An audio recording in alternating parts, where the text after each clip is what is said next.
नमस्कार, दी पोस्ट के इस खास एपिसोड में आपका स्वागत है। एक खास पार्टी और एक खास सोच के लोग जब ये कहते हैं कि अमुक जाति या संप्रदाय के लोग ही आतंकवादी क्यों होते हैं, तब उसकी परिभाषा क्या होती है। जिस प्रकार राहुल गांधी ने कुछ मोदियों का नाम लेकर कर्नाटक की एक सभा में भाषण के बीच कहा कि इस विशेष सरनेम के लोग ही चोर क्यों होते हैं, कहने के लिए तो लोग ये भी कहते हैं कि यदि कुछ विशेष लोगों के विषय में कहने भर से पूरे समुदाय का अपमान कैसे हो गया। अच्छा, एक छोटा सा सवाल, इन सब के नाम, इन सब चोरों के नाम मोदी मोदी मोदी कैसे हैं? ನಿಮ್ಮ ಮುಂದೆ ಒಂದು ನನ್ನ ಸಣ್ಣ ಪ್ರಶ್ನೆ, ಈ ಎಲ್ಲ ಕಳ್ಳರ ಹೆಸರು ಕೂಡ ಮೋದಿ ಮೋದಿ ಮೋದಿ ಅಂತ ಯಾಕೆ ಬರ್ತಾ ಇದೆ? नीरव मोदी, ललित मोदी, नरेंद्र मोदी, और अभी थोड़ा ढूंढेंगे तो और बहुत सारे मोदी निकलेंगे। राहुल गांधी ने अपने कर्नाटक के भाषण में जो कहा उससे लगता तो नहीं है कि किसी पूरे समाज का अपमान हुआ हो। तमिलनाडु की खुशबू सुंदर जब कांग्रेस में थी तब वह मोदियों के विषय में इसी प्रकार की बात कहती थी, पर आज वो बीजेपी में है। यहां यह बात भी निराली है कि जिन लोगों का नाम लेकर कहा गया उन्होंने अदालत का दरवाजा नहीं खटखटाया, अदालत गया कोई और। न्यायालय जाने वाले की याचिका पहले तो सबूतों के न होने के कारण हाईकोर्ट द्वारा रुकवा दी गई, पर फिर अचानक उच्च न्यायालय को कहा गया कि अब हमारे पास सबूत मिल गए हैं, इसीलिए सुनवाई की जाए। और फिर हाईकोर्ट के आदेश पर मानहानि मामले पर तुरंत सुनवाई हुई और माफी मांगने के लिए कहा गया। फटाफट मानहानि मामले में दी जाने वाली अधिकतम सजा राहुल गांधी को सुना दी गई।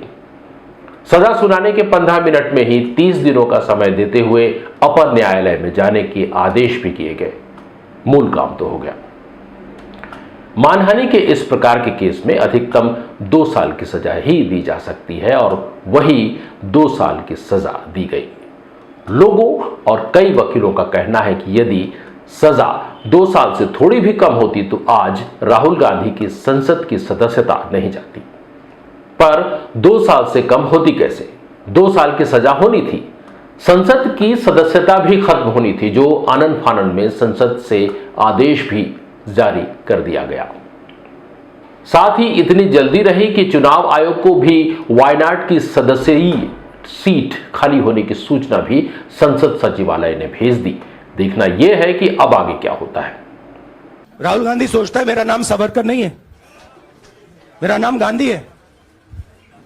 गांधी किसी से माफी नहीं मांगता।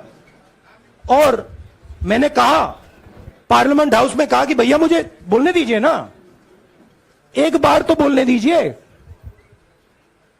2 बार चिट्ठी लिखी, तीसरी बार मैं पर्सनली स्पीकर से जाके कहता हूं, स्पीकर सर प्लीज, आप डेमोक्रेसी के लोकतंत्र के आप प्रोटेक्टर हैं, मुझे बोलने दीजिए। मुस्कुरा के कहते हैं भैया मैं तो नहीं कर सकता।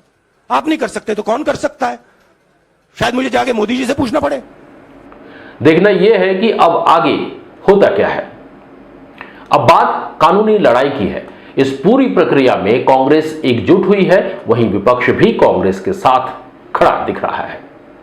राहुल को शिष्टाचार का पाठ सिखाने वाले जब राहुल की मां और वरिष्ठ कांग्रेस को जर्सी गाय और राहुल को हाइब्रिड बछड़ा कहा, तब क्या इसे शिष्टाचार कहा जाएगा? इस प्रकार बिहार चुनाव के समय मोदी जी ने नीतीश कुमार के डीएनए पर सवाल उठाए थे। वो क्या था? तब नीतीश कुमार ने खुला पत्र लिखा था, उसमें कहा था कि इसमें सभी बिहारियों का अपमान हुआ है, इसके लिए मोदी माफी मांगे। तब एनडीए के नेताओं ने पत्र लिखकर कहा था कि नीतीश बिहार नहीं है, माफी नहीं मांगी जाएगी। ऐसी स्थिति में इन 3-4 भ्रष्ट मोदियों के कारण पूरे मोदी समाज का अपमान कैसे हो गया?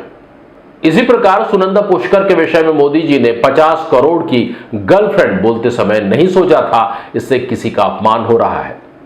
अपना अपमान अपमान है, दूसरे का कुछ नहीं। कानून के जानकारों का मानना है ये दांव पेच राहुल गांधी को ज्यादा दिन संसद से बाहर नहीं रख पाएंगे। देर भले ही लगे, वह बहाल होंगे और सांसद के रूप में संसद में अपना और मुखर होकर दिखेंगे। यदि ऐसा होता है तो सत्ता पक्ष और न्यायालय की छवि धूमिल होती दिखेगी। आज जिस प्रकार के आरोप देश की कई संस्थाओं पर लग रहे हैं, उन आरोपों की आंच न्यायालयों तक पहुंच जाएगी।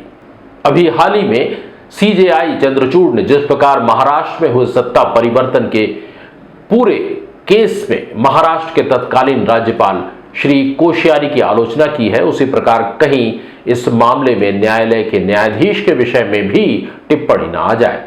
अभी तो हम यही कह सकते हैं, वेट एंड वॉच, देखें आगे होता क्या है। बात है तो इतनी कि भारत के लोगों में सहनशीलता बहुत है। इस सारे विषय पर राहुल गांधी और कांग्रेसियों का कहना है कि ये न्यायालय का सहारा ले हमें डराने का कुत्सित प्रयास है। हम अंग्रेजों से डरे नहीं तो इन चंद भ्रष्ट सेठों के हितैषियों और माफी वीरों से क्या डरेंगे। राहुल का कहना है ये हमें डरा सकते हैं, मार सकते हैं, पर हमें झुका नहीं सकते।